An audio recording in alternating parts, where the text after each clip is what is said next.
இறந்து போயிருக்கக்கூடிய பாரதிராஜா அவரோட மகன் மனோஜ் பாரதிராஜ் அறையில அவர் பர்சனலா பயன்படுத்த ஒரு ஹார்ட் டிஸ்க் ஒண்ண இப்ப அவங்க மனைவி எடுத்து பார்த்து, அதுல இருக்கிற விஷயங்கள பார்த்து எமோஷனலா ஃபீல் பண்ணியிருக்காங்க. அதோட விவரத்த இந்த இதுல பார்க்க போறோம். தமிழ் சினிமால அந்த அளவுக்கு பெருசா வாய்ப்புகள் கிடைக்கல அப்படின்னு சொன்னாலும் கூட, 24 மணி நேரமும் சினிமா நினைப்பாவே, டைரக்ஷன் நினைப்பாவே இருந்தவர் தான் பாரதிராஜாவோட மகனா இருக்கக்கூடிய மனோஜ் பாரதிராஜா. கண்டிப்பா என்னைக்காவது ஒரு நாள் சினிமால அவருக்கான அங்கீகாரம் கிடைக்கும் அப்படிங்கிற மாரி தான் போராடிட்டு இருந்தாரு. ஒரு பக்கம் வாய்ப்பு வராம அவர் ஒதுக்கப்பட்டிருந்தாலும், இன்னொரு பக்கம் ஃபினான்ஷியலா அவர் எந்திரிச்சு வர்றதுக்கான சிச்சுவேஷனே அவர் இல்ல. அவர் நடிச்ச படத்துக்கு ரிலீஸ் ஆவறதுக்கு இவரு பண உதவி கொடுத்து அந்த படத்த ரிலீஸ் பண்ண வச்சிருக்காருன்னா பார்த்துக்கோங்க. அந்த அளவுக்கு எக்கச்சக்கமான நெருக்கடி, மன அழுத்தத்துக்கு காரணமா தான் இவர் உடல்நல பிரச்சனையிலே வந்திருக்குங்கிற மாதிரி எக்கச்சக்கமான பிரபலங்கள் அவர பத்தி கருத்து தெரிவிக்க ஆரம்பிச்சாங்க. இந்த நிலையில அவர் இறந்து போறதுக்கு முன்னாடி கூட, அதாவது 6 மணிக்கு அவர் உயிர் பிரியுதுன்னா, 4 மணிக்கு கூட டைரக்டர், புரொடியூசர், நடிகர்ன்னு சொல்லி எல்லாருக்குமே கால் பண்ணி ஸ்கிரிப்ட் ரெடி ஆயிட்டதாவும், கூடிய சீக்கிரம் லொகேஷன் பார்க்கணும், எல்லாம் ரெடியா இருங்கங்கிற மாரி பல விஷயம் சொல்லியிருக்காரு. இதுக்கிடையில இப்ப அவர் கடைசியா யூஸ் பண்ண பர்சனலான ஹார்ட் டிஸ்க் ஒண்ண அவங்களோட மனைவி அவரோட டேபிள்ல இருந்து எடுத்திருக்காங்க. அத போட்டு பார்க்கும்போது, அதுல குறிப்பா அவர் லாஸ்ட்டா லொகேஷன் பார்த்து வச்சது. எந்த ஒரு படத்துக்காக ஸ்கிரிப்ட் எழுதினாரோ, அந்த ஸ்கிரிப்ட் எந்த படத்துக்கு, எந்த இடத்துக்கு லொகேஷன் செட் ஆகும், நடிகர் யார போட போறோம், வில்லன் கதாபாத்திரம் யாரு, மியூசிக் டைரக்டர் யாருங்கிற மாரி எக்கச்சக்கமான விஷயங்கள பர்சனலா ஸ்டோர் பண்ணி அந்த ஹார்ட் டிஸ்க்ல வச்சிருக்காரு.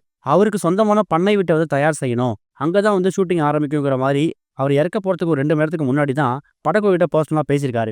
அந்த பண்ணை வீட்ட எப்படி ரெடி பண்ணணும், எந்த மாரி மாடல் இருக்கணும்னு சொல்லி எக்கச்சக்கமான ஆர்ட் ஒர்க் ரெடி பண்ணியிருக்காரு. அது எல்லாத்தையுமே அந்த ஹார்ட் டிஸ்க்லாம் வச்சிருக்காரு. பண்ணை வீட்டுக்கு போகக்கூடிய அந்த நேரத்துல அந்த ஹார்ட் டிஸ்க்க எடுத்துட்டு போயிட்டு தான் ஒட்டுமொத்த படக்குழுவையும் சந்திச்சு, இதுதான் என்னோட பிளான், ஸ்கிரிப்ட் இப்படி தான் இருக்க போகுது, இந்த படம் இப்படி தான் உருவாகுங்கிற மாரி பல விஷயங்கள் பிளான் பண்ணி வச்சிருக்கதாவும் அந்த ஹார்ட் டிஸ்க்ல பதிவாயிருக்குது. ஆனா அடுத்த ஒரு 2, 3 நேரத்துல அவர் இறந்து போனதுக்கு அப்புறமா அந்த ஹார்ட் டிஸ்க் அவரோட டேபிள்ல டிராயர்ல எங்க வச்சாரோ அது அப்படியே தான் இருந்திருக்கு. இப்ப அவர் இறந்து போனதுக்கு அப்புறமா கிட்டத்தட்ட 1 வாரம் கழிச்சு அவரோட பொருட்கள எடுத்து சுத்தப்படுத்தி பார்க்கும்போது தான் அவர் பயன்படுத்தின அந்த லாக்கர்ல அந்த ஹார்ட் டிஸ்க் இருந்ததாவும், அந்த ஹார்ட் டிஸ்க்க ஓப்பன் பண்ணி போட்டு பார்த்தப்ப தான் அவர் படத்துக்கான எல்லா வேலையிலும் அந்த ஹார்ட் டிஸ்க்லாம் பதிவு பண்ணி வச்சிருக்காரு அப்படிங்கிற மாரியும் அவங்க மனைவி மகளும் ரொம்ப எமோஷனலா ஃபீல் பண்ண ஆரம்பிச்சிருக்காங்க. இது ஒரு பக்கம் இருக்க, விடாமுயற்சி திரைப்படத்துக்கு அப்புறமா இப்ப தல அஜித் அவர்கள் ஆதிக் ரவிச்சந்திரன் இயக்கத்துல குட் பை டாக்லி திரைப்படத்தில் நடிச்சு வந்துட்டு இருக்காரு. ஜிவி பிரகாஷ் இசையமைச்சிருக்க இந்த படத்துல த்ரிஷா, சுனில், அர்ஜுன் தாஸ், பிரசன்னான்னு சொல்லி எக்கச்சக்கமான நட்சத்திர பட்டாமே நடிச்சிருக்காங்க. இந்த படம் உலகம் ஃபுல்லா ஏப்ரல் 10ஆம் தேதி ரிலீஸ் ஆக போகுது அப்படிங்கிற மாதிரி அபிஷியலா கன்ஃபர்மேஷன் வந்துருச்சு. எக்கச்சக்கமான பிரபலங்கள் கேமியோ பண்ண போறாங்க அப்படிங்கிற காரணத்தால இந்த படத்து மேல எதிர்பார்ப்பு அதிகமா இருக்கு.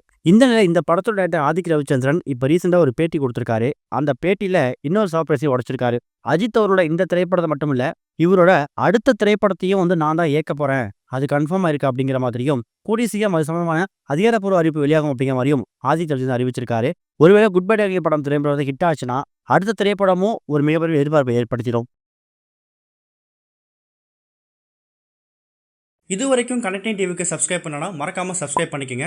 உடனடி அப்டேட்ஸ் பெறுவதற்கு நோட்டிஃபிகேஷன் பெல்லையும் கிளிக் பண்ணிக்கங்க.